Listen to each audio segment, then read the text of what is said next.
Hey guys, welcome back to my channel, and if you're new here, welcome. I'm Brienne and I post mysteries and kind of true crime type of videos at least once a week. So if you're into that kind of stuff, once you're done watching this video, please go check out the other videos on my channel.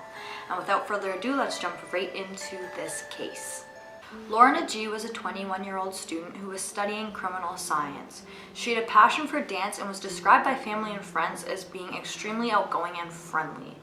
And as you can see by these photos, she was absolutely gorgeous. One weekend in July of 2015, Lauren had told her mother Sherry that she was going to Wakefest. And for those of you who don't know, Wakefest is kind of like a wakeboarding competition, kind of like festival thing, where people go and drink and party and they sleep on houseboats or in cabins and they watch professional wakeboarders, wakeboard.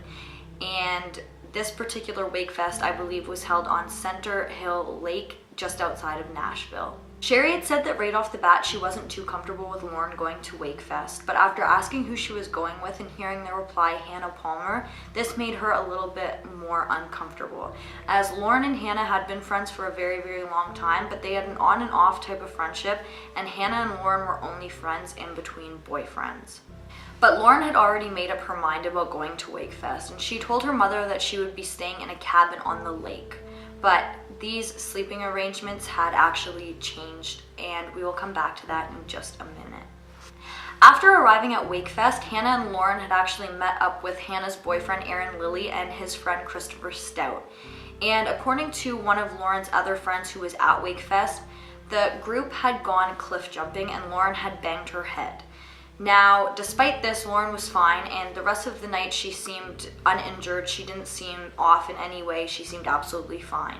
The same person who had informed investigators about the cliff jumping incident also said that Lauren had made it quite clear that she was not romantically interested in Chris, and she was just hanging out with him because of Hannah. Around 2:30 in the morning is when Lauren had found out that the group's sleeping arrangements had changed. And the four of them would not be staying in a cabin, but they would be camping out on top of a cliff. And Aaron and Hannah would be sleeping inside of a tent, and Lauren would be sharing a hammock with Chris that was 90 feet above the water. This cliff that they were camping on was actually so steep that they had to use a rope to get up to this spot.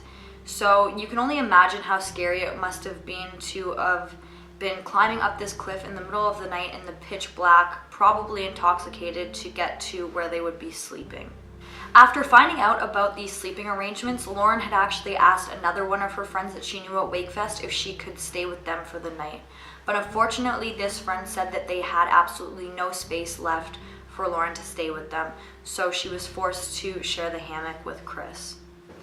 The next morning, when Hannah and Aaron and Chris had actually woken up, Lauren was nowhere to be found.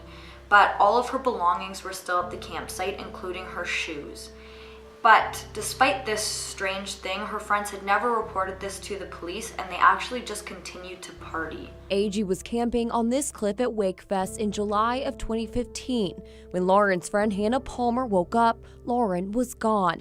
Later on that day, two fishermen had discovered a body floating in a cove. And after discovering this body, the two fishermen had returned back to the marina to phone the police. And while phoning the police, at this time only 4 people had known about the body, and Aaron Lilly had come over to the marina on a canoe and said, and I quote, "That could be our friend's body." The fishermen were taken back by this, as they didn't know how Aaron could have possibly known that there was a body in the cove. And when the police had arrived, they had verified that this was in fact the body of 21-year-old Lauren Agee. When Lauren's body was pulled out of the water, she was said to have had bruises on her head, her fingers, her stomach. She allegedly had a bite mark on her chest, and she had a very weird triangular shaped imprint on her stomach. Now, if you want to see what this looks like, you can go look at pictures of this on the internet, but I'm not going to insert a photo of that here, as she was deceased, and I think that is a little bit disrespectful. And on top of all of that, Lauren's blood alcohol level was 2 times the legal limit. All 3 of the people that Lauren was there with behaved very, very oddly, and when questioned by police, they had changed their story quite a bit. At first, Hannah had said that she thought that Lauren went off with another man in a boat, but then changed her story to say that Lauren had gotten up to go to the washroom. At first, when being questioned, Chris had told police that he thought that Lauren was off arguing with an ex-boyfriend, but then he changed the story to say that she'd gotten up to go to the washroom as well. And shortly after this, when interviewing Aaron, he had said that he thought that Lauren had returned back to the bar, and then he had recapped and also said that he thought that she got up in the middle of the night to go to the washroom and possibly fell off the side of the cliff. Aaron Lilly, who built the campsite, tells Yarchuk he thought Lauren went to meet an old boyfriend. I honestly wasn't really worried about it because I didn't think anything had happened. I didn't think anything would happen. Christopher Stout, the guy Lauren was sharing that hammock with, gave Yarchuk this theory. You think she went back after y'all went to the cliff? I honestly don't know. My honest opinion is she got up to go to the bathroom and slipped. And then it's Hannah's turn. Remember earlier, she told Deanna and Harry she saw Lauren leave with a man on a boat. Just listen to what she tells Yarchuk. I know she probably went to pee, but she didn't have her shoes, she didn't have her keys, wallet, phone, and she would not leave without that stuff. And allegedly, when being questioned as a group, Aaron had actually told Hannah and Chris to keep their mouths shut and let him do the talking. But despite all of this odd behavior, the DeKalb's Sheriff's Department had declared this an accident due to blunt force trauma and possibly a drowning. Lauren's three friends seemed completely unbothered by Lauren's death and actually stayed at Wakefest and continued to party after finding out what had happened to their friend. And Chris had actually posted on Instagram a photo with the caption, "Best weekend ever," just a day after Lauren's body was discovered.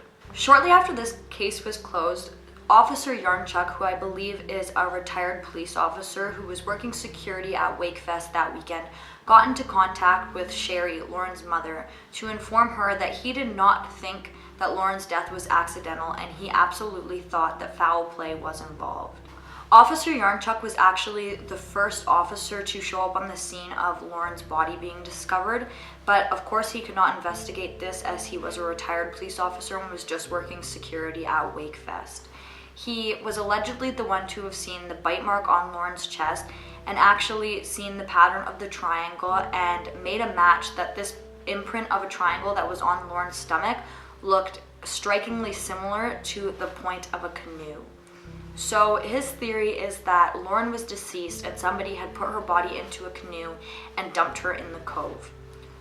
After coming to the conclusion that somebody had possibly killed Lauren, he took a dummy to the top of the cliff and threw it down a million different ways, and no matter what way he threw down the dummy, it never reached the bottom of the cliff and never landed in the water. After being informed of this information, Sherry had hired her own private investigator, Sheila Wasaski, excuse me if I'm saying that wrong.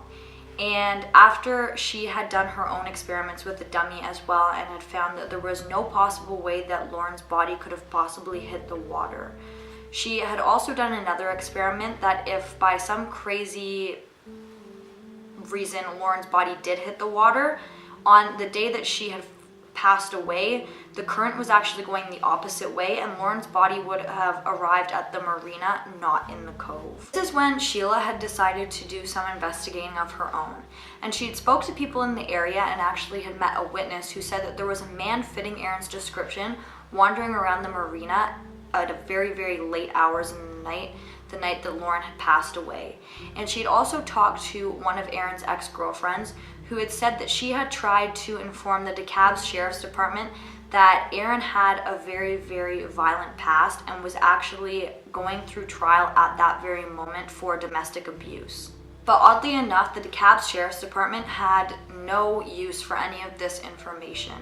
They didn't want to reopen the case and they wanted nothing to do with any of this. They had considered the case closed. Shirley and Officer Yarnchuk believed that a rape kit should have been done on Lauren, as there was imprints on her legs as if somebody had held them open, and she had strangulation marks on her neck. But the Sheriff's Department had completely discredited this. They didn't look into it any further, and they just wanted to consider this a drowning and shove it under the rug. Sherry, Shirley, and Officer Yarnchuk all believe that Aaron, Hannah, and Chris are either responsible for Lauren's death or withholding information of what happened to Lauren that night. And Lauren's family has actually filed a wrongful death lawsuit against Aaron, Hannah, and Chris. But despite all of this information, the DeKalb Sheriff Department still considered this case an accidental drowning, and this case is closed and they refuse to reopen it. My heart goes out to Lauren's family as well as her friends and all of her other loved ones, and I really hope that this case is reopened soon and that her family can get some closure, because to me, it doesn't seem like this case is as simple as her just falling off a cliff.